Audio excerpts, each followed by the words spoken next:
ಜಾಧವ್ ಕಾಣಲಾಗಿಲ್ಲ, ಜಾಧವ್ ಎಲ್ಲಿ ಹೋಗಿಲ್ಲ ಅಂತ ಹೇಳಿ ನಾವು 24 ತಾಸು 24x7 ಕೊರೋನಾದ ಕೆಲಸ ಮಾಡಿದ್ದು. ಜಾಧವ್ ಕಾಣಲಾಗಿಲ್ಲ, ಜಾಧವ್ ಎಲ್ಲಿ ಹೋಗಿಲ್ಲ ಅಂತ ಹೇಳಿ ನಾವು 24 ತಾಸು 24x7 ಕೊರೋನಾದ ಕೆಲಸ ಮಾಡಿದ್ದು. KDP ಮೀಟಿಂಗ್ ಆಗಿಲ್ಲ, 3 ವರ್ಷ ಆಯ್ತು. ಕೇವಲ ಒಂದು ಮೀಟಿಂಗ್, ಅರ್ಧ ಮೀಟಿಂಗ್, ಹಾಫ್ ಮೀಟಿಂಗ್. ಅದನ್ನು ಯಾವಾಗ ಮಾಡಿದ್ರೆ ನಾ ಪಾರ್ಲಿಮೆಂಟ್ MP ಇದ್ದ. ಶುಕ್ರವಾರ ದಿವಸ ನಾನು ಬರಬಾರ್ದು ಅಂತ ಹೇಳಿ ಶುಕ್ರವಾರ ದಿವಸ ಅರ್ಧ ಮೀಟಿಂಗ್ ಮಾಡಿ ಹೋದ್ರೆ ಪತ್ತ ಇಲ್ಲ. ಈಗ ನನಗೆ ಹೇಳ್ತಿದ್ರು ಜಾಧವ್ ಕಾಣಲಾಗಿಲ್ಲ, ಜಾಧವ್ ಎಲ್ಲಿ ಹೋಗಿಲ್ಲ ಅಂತ ಹೇಳಿ ನಾವು 24 ತಾಸು 24x7 ಕೊರೋನಾದ ಕೆಲಸ ಮಾಡಿದ್ದು. ಎಲ್ಲರಿಗೂ ಗೊತ್ತದ. ಈಗ ಎಲ್ಲಿ MP ಎಲ್ಲಿ ಹೋದ್ರು? MP ಅವ್ರು ಎಲ್ಲಿ ಹೋದ್ರು? ಈಗ ದಿಶಾ ಮೀಟಿಂಗ್ ಯಾಕೆ ಮಾಡಲ್ಲ? ಅಭಿವೃದ್ಧಿ ಬಗ್ಗೆ ಯಾಕೆ ವಿಚಾರ ಮಾಡಲ್ಲ? ಇವತ್ತು ಪ್ರತಿ ಹಳ್ಳಿ ಪ್ರತಿ ಊರಾಗ ಬಹಳಷ್ಟು ಸಮಸ್ಯೆ ಅವ. ನಾನು ಜಾಸ್ತಿ ಮಾತಾಡಲ್ಲ. ನಾವು ಒಂದಾಗಿ ಈ ಕಾಂಗ್ರೆಸ್ ಸರ್ಕಾರಕ್ಕೆ ಕಿತ್ತು ಹಾಕಿ ನಮ್ಮ ಸರ್ಕಾರ ಬರಬೇಕು, ಎಲ್ಲ ನ್ಯಾಯ ಕೊಡೋ ಸರ್ಕಾರ ಬರಬೇಕು. ನಾವೆಲ್ಲರೂ ಹೋರಾಟ ಮಾಡಬೇಕು. ಇವತ್ತು ತಾವೆಲ್ಲರೂ ಬಹಳ ದೂರದಿಂದ ಬಂದಿರಿ. ತಮ್ಮ ಪಾದಗಳಿಗೆ ನಮಸ್ಕಾರ ಮಾಡಿ ನಾನು ಧನ್ಯವಾದ ಹೇಳ್ತೇನೆ. ಜೈ ಹಿಂದ್, ಜೈ ಕರ್ನಾಟಕ, ಜೈ ಭಾರತ್ ಮಾತಾ. BY ವಿಜೇಂದ್ರ ಸಾಹೇಬ್ರೆ, ವೇದಿಕೆ ಮೇಲೆ ಆಸನವಾದ ಎಲ್ಲ ಗಣ್ಯರೇ, ಬಹಳ ದೂರದಿಂದ 150 ಕಿಲೋಮೀಟರ್ ಹಿಡಿದು ಇಲ್ಲಿ ತನ ಬಿಸಿಲದಾಗ 46 ಡಿಗ್ರಿ ಟೆಂಪರೇಚರ್ ಇದ್ರೂ ಕೂಡ ನಮ್ಮ ಶಿವಲಿಂಗಕ್ಕೆ ಅಪಮಾನ ಮಾಡಿದವರು, ಅವ್ರ ವಿರುದ್ಧ ನಮ್ಮ ಭಾರತೀಯ ಜನತಾ ಪಾರ್ಟಿ ಪ್ರತಿಭಟನೆ ಮಾಡಿತ್ತು. ಕೇಸ್ ಮಾಡಿದ್ದನ್ನ ಕಾಂಗ್ರೆಸ್ ಸರ್ಕಾರ ವಾಪಸ್ ತಗೊಂಡಿರಕ್ಕೆ ಇವತ್ತು ನಾವೆಲ್ಲರೂ ಹೋರಾಟ ಮಾಡ್ತಾ ಇದ್ದೀವಿ. ನಾನು ಜಾಸ್ತಿ ಮಾತಾಡಲ್ಲ. ಅಪ್ಪುಗೌಡರು ಹೇಳಿದ್ರಲ್ಲಿ ನಾವು ಹಿಂದೆ ಹೆಂಗಿದ್ದೀವಿ, ಕಲಬುರಗಿ ಅಂತಿದ್ರು. ಚಂದ್ರಶೇಖರ್ ಪಾಟೀಲ್ ಅವರಿಗೆ ನಾವೆಂದೂ ಮರಿಬಾರ್ದು. ಇವತ್ತು ಅವರು ಪ್ರೇರಣೆ ಶಕ್ತಿ ಆಗಿದೆ.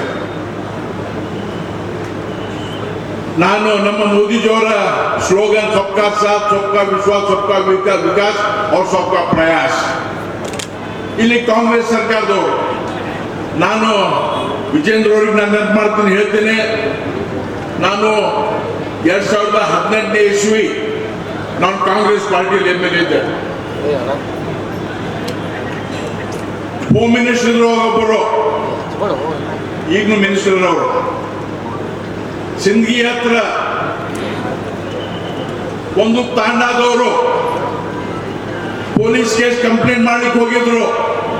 ಪೊಲೀಸ್ ಕಂಪ್ಲೇಂಟ್ ತಗೊಳ್ಳಿಲ್ಲ, ಅಲ್ಲಿ ಸ್ವಲ್ಪ ಗಲಾಟೆ ಮಾಡಿದ್ರು ಪೊಲೀಸ್ ಸ್ಟೇಷನ್ ಹತ್ರ. ಅವರಿಗೆ ಪೂರಾ ತಾಂಡದ 100% ಜನರ ಮೇಲೆ ಚಾರ್ಜ್ ಶೀಟ್ ಮಾಡಿ ಪೂರಾ ತಾಂಡ ಬಿಡಿಸಿ ಅವ್ರು ತಾಂಡ ಬಿಟ್ಟು ಹೋಗ್ಯಾರ. ನಾನು 10 ಸಲ ನಾನು ರೆಪ್ರೆಸೆಂಟೇಷನ್ ತಗೊಂಡು ಹೋದೆ. ನಾನು ಸರ್ ಇದು ಕ್ಯಾಬಿನೆಟ್ ಹಾಕಿ ಇದು ಮಾಡಿರ್ತೇವೆ. ಅವ್ರು ಹೇಳಿದ ವರ್ಡ್ ನನಗೆ ಇದು ನನ್ನ ಪದ. ಅವ್ರ ಮುಂದೆನೂ ಹೇಳ್ತೀನಿ ನಾನು, ಜಾಧವ್ ಸಾಹೇಬ್ರೆ BJP-ದವ್ರು ಕತ್ತಲು ಮಾಡ್ತಾರೆ, ನಿಮಗೆ ವಾಪಸ್ ತಗೊಂಡ್ರೆ.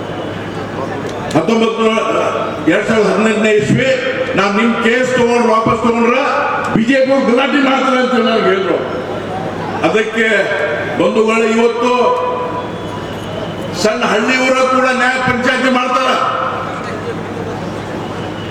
ಅನ್ಎಜುಕೇಟೆಡ್ ನಮ್ಮ ಊರಾಗ ಗೌಡ್ರು, ನಮ್ಮ ಊರಾಗ ಸಣ್ಣ ಹಳ್ಳಿಯಾಗ ಪಂಚಾಯತ್ ಮಾಡ್ತಾರ. ಇಂಥ ಪಂಚಾಯತ್ ಮಾಡಲ್ಲ. ಇವತ್ತು ಕಾಂಗ್ರೆಸ್ ಪಾರ್ಟಿ ಅಪೀಸ್ಮೆಂಟ್ ರಾಜಕೀಯ, ಓಲೈಕೆ ರಾಜಕೀಯ ಮಾಡಲಿಕ್ಕೆ ಇವತ್ತು ಇಂಥ ಕೆಲಸ ಮಾಡ್ತಾ ಇದ್ದಾರೆ. ಇವತ್ತು 100% ನಾವು ಗ್ಯಾರಂಟಿ ಕೊಡ್ತೇವೆ. ಅವ್ರು ಕೌಂಟ್ ಡೌನ್ ಶುರು ಆಗ್ಯದ. ನಾವು ಮತ್ತೊಮ್ಮೆ ಭಾರತೀಯ ಜನತಾ ಪಾರ್ಟಿ ನಮ್ಮ ಗೌರ್ಮೆಂಟ್ ಆಗ್ತದ. ಮತ್ತು ನಮ್ಮ ರಾಜುಗೌಡರು ಹೇಳಿದಾಗ ಇವತ್ತು ಅಧ್ಯಕ್ಷರು ಆಶ್ವಾಸನೆ ಕೊಡಬೇಕು. ಪವರ್ ಬಂದ ನಾವು ಚೇಂಜ್ ಆಗಬಾರ್ದು. ಯಾರಿಗೆ ಅನ್ಯಾಯ ಆಗ್ಯದ ಅವ್ರ ವಿರುದ್ಧ ಏನೇನು ಕೇಸ್ ಮಾಡ್ಯಾರ ಇವತ್ತು ಕೇಸ್ ವಾಪಸ್ ತಗೊಳ್ಬೇಕು. ಅವಾಗ ನಮ್ಮ ಹುಡುಗರೆಲ್ಲ ಬರಬಾರ್ದು. ಇವತ್ತು ಕಲಬುರಗಿ ಹಾಲತ್ತೆಲ್ಲ ನಮಗೆ ಗೊತ್ತಲ್ಲ. ಇವತ್ತು ಬಹಳಷ್ಟು ಜನ ಬಂದಾರ, ಇಲ್ಲಿ ನಮ್ಮೆಲ್ಲ ಕಡೆಗೆ ಬಂದಾರ. ಕಮ್ ಸೆ ಕಮ್ ದಿನ 10-20 ಫೋನ್ ಬರ್ತಾವ, ಸರ್ ನನ್ನ ಮ್ಯಾಗ FIR ಮಾಡ್ಯಾರ, ನಮಗ್ ಕೇಸ್ ಮಾಡ್ಯಾರ. ನಾವು ದಿನ ಕಮಿಷನ್ ಮಾಡಬೇಕು, ಪೊಲೀಸ್ ಮಾತಾಡಬೇಕು. ಇವ್ರು mister Priyank Kharge special baby of India, special baby of India Priyank Kharge constitution ಬಗ್ಗೆ ಮಾತಾಡ್ತಾರೆ. ಕೈಯಾಗ ಪುಸ್ತಕ, ಕಿಸ್ದಾಗ ಪುಸ್ತಕ. ಎಲ್ಲಿದೆ ನಿಮ್ ಕಾನ್ಸ್ಟಿಟ್ಯೂಷನ್? ಬಾಬಾ ಸಾಹೇಬ್ ಅಂಬೇಡ್ಕರ್ ಏನ್ ಹೇಳ್ಯಾರ ಅದರ ವಿರುದ್ಧ ನಿಮ್ ಕ್ಯಾಬಿನೆಟ್ ನಡ್ಕೊಳ್ಳೋದು. ಅದಕ್ಕೆ ನಾವು ಧಿಕ್ಕಾರ ಮಾಡ್ತೇವೆ. ಇವತ್ತು ನಮ್ಮ ಯಡಿಯೂರಪ್ಪ ಅವರ ರಾಜಕೀಯ ಜೀವನ 50 ವರ್ಷ ಮುಗಿಯಿತು. ಚಿತ್ರದುರ್ಗದಲ್ಲಿ ಒಂದು ಐತಿಹಾಸಿಕ ಕಾರ್ಯಕ್ರಮ ಆಯ್ತು. ಅವತ್ತಿಂದ ಗಂಟೆ ಶುರುವಾಯಿತು. ಕಾಂಗ್ರೆಸ್ ಕೌಂಟ್ ಡೌನ್ ಶುರು ಆಗ್ಯದ. ನಾವು ಎಲ್ಲರಿಗೂ ಆಶ್ವಾಸನೆ ಕೊಡ್ತೀವಿ. ಇವತ್ತು ಹೇಳ್ತಾರೆ ಅವರು, ಇವತ್ತು ವಾಡಿಯಲ್ಲಿ ಕೂಡ ಅನೇಕ ಇವತ್ತು 10,000 ಜನರಿಗೆ ಅಲ್ಲಿ ನಿಂದಿಸಿ ನಮ್ಮ ರಾಮನವಮಿ ದಿವಸ ನಮ್ಮ ಮೆರವಣಿಗೆಯನ್ನು ಬ್ಲಾಕ್ ಮಾಡಿದ್ದೇವೆ. ಇವತ್ತು ನಾವು ಸ್ವಲ್ಪ ಡೈವರ್ಷನ್ ಬೇಡ. ಇವತ್ತು ಮಲ್ಲಿಕಾರ್ಜುನ್ ಖರ್ಗೆ ಅವರು ಆಲ್ ಇಂಡಿಯಾ ಕಾಂಗ್ರೆಸ್ ಕಮಿಟಿ ಅಧ್ಯಕ್ಷರು. ಈಗ ಅವ್ರು ಇಲ್ಲಿ ಯಾರು ಕಲಬುರಗಿದಾಗ ಅವ್ರಿಗೆ ಅವ್ರ ಹಲವೀಗ ಕಾನ್ಸ್ಟಿಟ್ಯೂಷನ್ ಬಗ್ಗೆ ಮಾತಾಡ್ತಾರ. ಇಲ್ಲಿ ರಾಜುಗೌಡ್ರೆ KDP ಮೀಟಿಂಗ್ ಆಗಿಲ್ಲ, 3 ವರ್ಷ ಆಯ್ತು. ಕೇವಲ ಒಂದು ಮೀಟಿಂಗ್, ಅರ್ಧ ಮೀಟಿಂಗ್, ಹಾಫ್ ಮೀಟಿಂಗ್. ಅದನ್ನು ಯಾವಾಗ ಮಾಡಿದ್ರೆ ನಾ ಪಾರ್ಲಿಮೆಂಟ್ MP ಇದ್ದ. ಶುಕ್ರವಾರ ದಿವಸ ನಾನು ಬರಬಾರ್ದು ಅಂತ ಹೇಳಿ ಶುಕ್ರವಾರ ದಿವಸ ಅರ್ಧ ಮೀಟಿಂಗ್ ಮಾಡಿ ಹೋದ್ರೆ ಪತಾ ಇಲ್ಲ.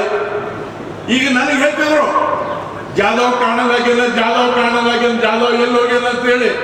ನಾವು 24 ತಾಸು 24x7 ಕೊರೋನಾದ ಕೆಲಸ ಮಾಡಿದ್ದು ಎಲ್ಲರಿಗೂ ಗೊತ್ತದ. ಈಗ ಎಲ್ಲಿ MP ಎಲ್ಲಿ ಹೋದ್ರು? MP ಅವರೆಲ್ಲ ಹೋದ್ರು? ಈಗ ದಿಶಾ ಮೀಟಿಂಗ್ ಯಾಕೆ ಮಾಡಲ್ಲ? ಅಭಿವೃದ್ಧಿ ಬಗ್ಗೆ ಯಾಕೆ ವಿಚಾರ ಮಾಡಲ್ಲ? ಇವತ್ತು ಪ್ರತಿ ಹಳ್ಳಿ, ಪ್ರತಿ ಊರಾಗ ಬಹಳಷ್ಟು ಸಮಸ್ಯೆ ಅವ. ನಾನು ಜಾಸ್ತಿ ಮಾತಾಡಲ್ಲ. ನಾವು ಒಂದಾಗಿ ಈ ಕಾಂಗ್ರೆಸ್ ಸರ್ಕಾರಕ್ಕೆ ಕಿತ್ತು ಹಾಕಿ ನಮ್ಮ ಸರ್ಕಾರ ಬರಬೇಕು. ಎಲ್ಲ ನ್ಯಾಯ ಕೊಡೋ ಸರ್ಕಾರ ಬರಬೇಕು. ನಾವೆಲ್ಲರೂ ಹೋರಾಟ ಮಾಡಬೇಕು. ಇವತ್ತು ತಾವೆಲ್ಲರೂ ಬಹಳ ದೂರದಿಂದ ಬಂದಿರಿ. ತಮ್ಮ ಪಾದಗಳಿಗೆ ನಮಸ್ಕಾರ ಮಾಡಿ ನಾನು ಧನ್ಯವಾದ ಹೇಳ್ತೇನೆ. ಜೈ ಹಿಂದ್, ಜೈ ಕರ್ನಾಟಕ, ಜೈ ಭಾರತ್ ಮಾತಾ.